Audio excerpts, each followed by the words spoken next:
Itu kalau di tradisi saya, keluarga kiai itu ya memang harus seperti itu. Kalau ngajar ya ngajar. Saya tuh tidak pernah kepikiran di UI, di Wongke atau di masyarakat. Ya kalau ngajar ya ngajar saja. Sehingga dalam tradisi ilmu tasawuf itu kalau sholat ya sholat saja. Kriminal besar kalau di ilmu tasawuf orang sholat ingin masuk surga itu kriminal besar itu kalau dalam ilmu tasawuf. Makanya masyhur itu kan Nabi Isa disuruh sama Allah, kamu sana ke gunung sana. Pertama ketemu masyarakat yang sholat, terus ibadah, terus sampai kurus semua. Ditanya, kenapa kamu ibadah sampai kurus seperti ini? Karena kita ingin masuk surga. Terus kata Nabi Isa, ibadah itu tujar, ini ibadahnya pedagang. Kalau melakukan sesuatu harus dapat laba. Komentari ibadah itu tujar. Terus jalan lagi. Ketemu orang yang sama, yang kurus, yang ibadah terus. Ditanya, kenapa kamu ibadah terus? Kita takut neraka. Kata Nabi Isa, ibadatul ubat. Ini ibadahnya para budak. Jadi melakukan pekerjaan karena ketakutan. Jamu majikan, jamu rektor, jamu pimpinan. Itu namanya ubat, itu budak. Takut ditegur dosen, ditegur atasan. Terus kelompok ketiga, itu orangnya happy. Cara Jawa itu badannya klemis itu nyaman. Air mukanya ya nyaman, fisiknya ya nyaman, terus ibadah ya nyaman. Ditanya, kenapa kamu nyembah sama Allah? Karena rindu, karena senang. Nabi Isa ikut gabungnya gitu. Ibadatul muhibbin, ibadahnya orang yang mencintai Allah. Karena sebetulnya Allah itu yang tersinggung. Masyhur itu dalam riwayat hadis qudsi Allah ngendikan gini. Ada orang soleh ibadah terus. Kenapa kamu nyembah saya? Ya karena saya ingin masuk surgamu ya Allah. Yang satu ditanya, kenapa kamu nyembah saya? Saya takut nerakamu ya Allah. Terus kata Allah, laulam akhluk jannatan wala naran alam akun ahlan an uto'a. Itu masyhur. Sama harus hafal hadis itu supaya nanti ikhlas. Ya dihafalin aja, gampang hafalannya. Laulam akhluk, andaikan saya tidak menciptakan, akhluk itu mutakalim, jannatan, saya tidak menciptakan surga wala naron, dan tidak menciptakan neraka. Alam akun ahlan anu to'a. Apa terus aku iku ora pantes mbok sembah?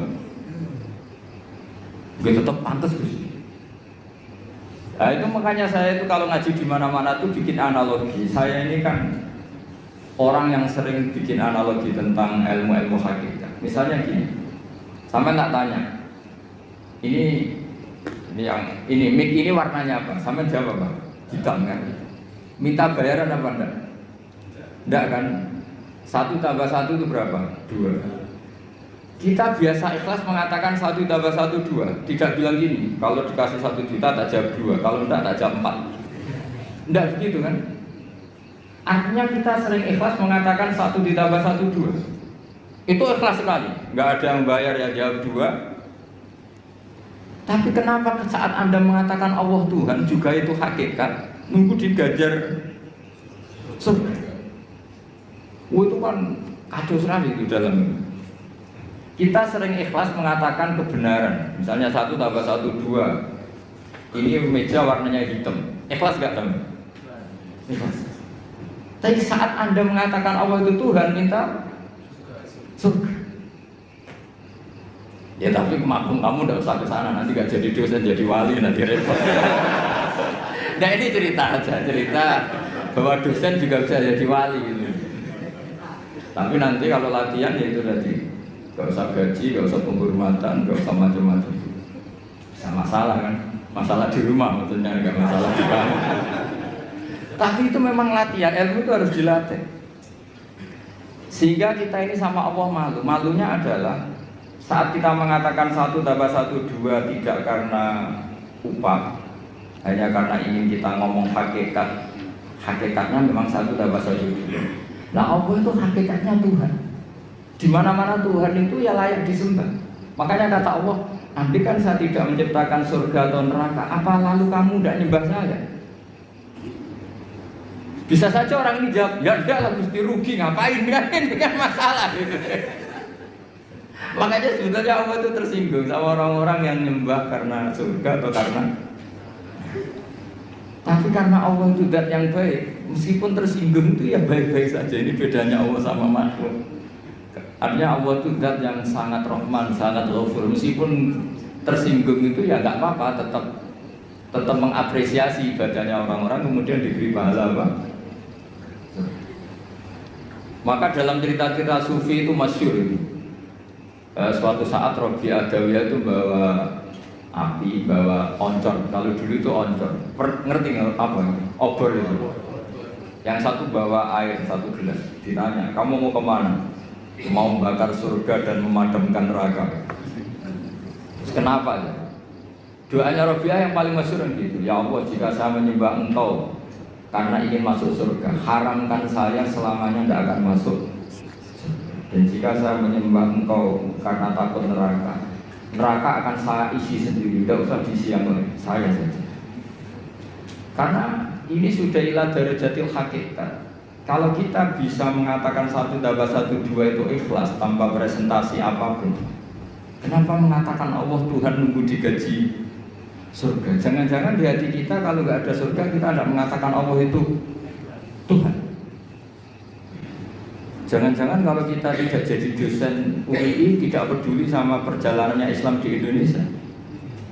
Jangan-jangan kalau saya nggak dikiaikan di UI saya tidak peduli sama perjalanan Islam di Indonesia. Itu kan lama-lama gitu. Saya senyum karena profesi saya pramugari. Di rumah kan tidak pramugari lagi, maka nggak perlu senyum. Kasihan suaminya.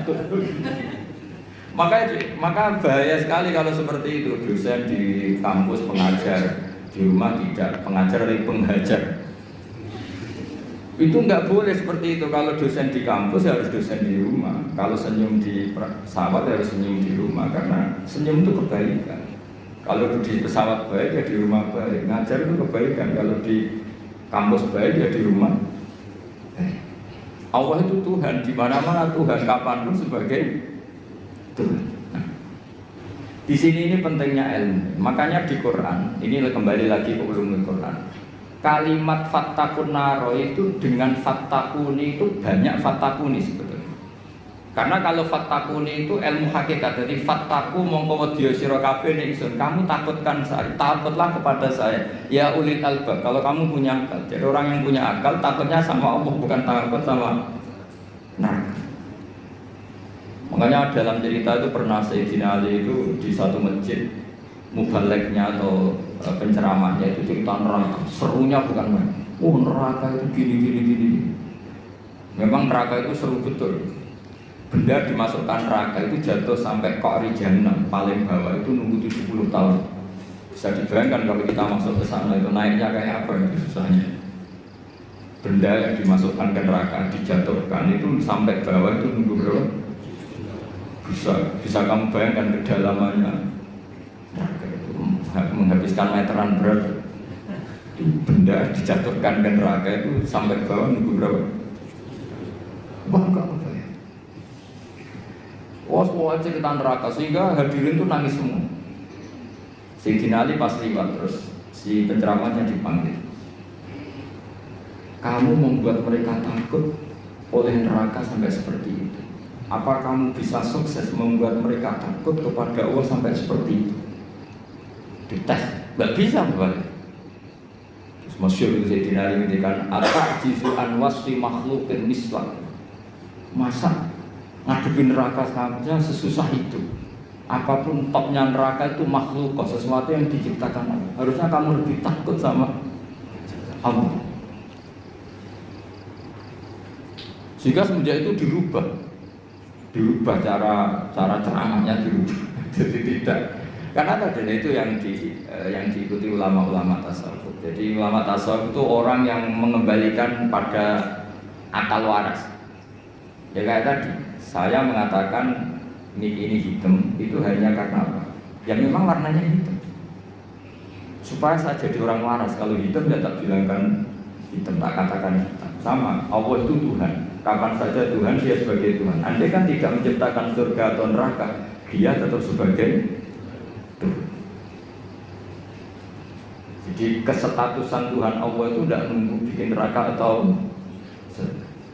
Kita ini adalah orang yang sudah peduli sama pendidikan. Untuk diangkat dosen apa enggak kita tetap ngajar di mana saja, kapan Senyum adalah kebaikan. Buat kamu sedang jadi pegawai bank maupun enggak ya tetap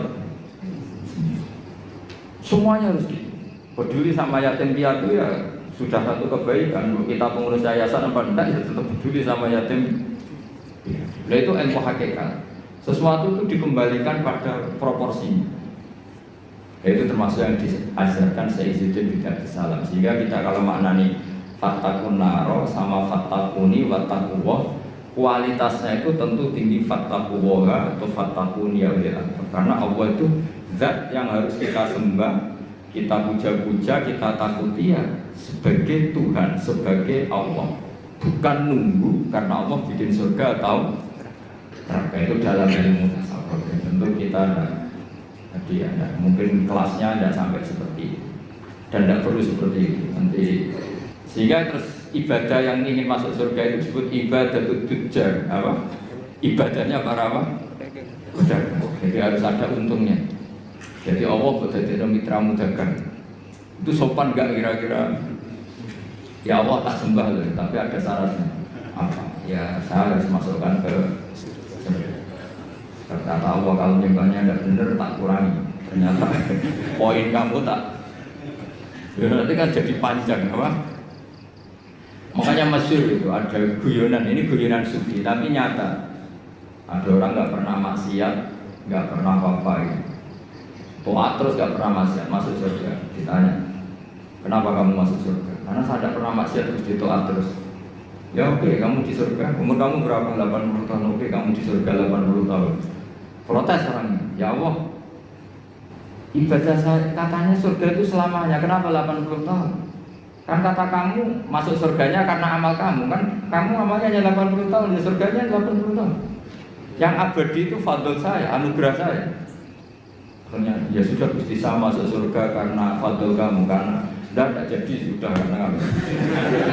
Artinya kalau kamu nyembah Allah karena ingin masuk surga, kemudian ibadah kamu konversi jadi surga, itu berdurasi. Ya harusnya sholat seperti itu pahalanya hanya sekian, sudah sekian saja. Makanya orang-orang tasawuf itu takut kalau ibadahnya seperti itu. Makanya orang tasawuf itu ikutnya ya walladzina amanu asyaddu hubban. Jadi orang-orang yang mukmin itu harus sangat mencintai Allah. Ya ibarat gini tuh. Bapak-bapak yang nggak punya wanita lain atau nggak goda wanita lain itu ada yang karena takut, ada yang karena cinta. Keren man. Kalau karena takut sekali nggak konangan itu ya sudah lampu merah. Tapi kalau karena cinta, konangan nggak konangan ya tetap nggak macam-macam itu. Nah itu orang-orang tasawuf, orang yang sangat mengagumi fitrah salimah, bahwa kita menyembah Allah ya karena dia sebagai Tuhan, bukan karena dia menciptakan surga atau apa.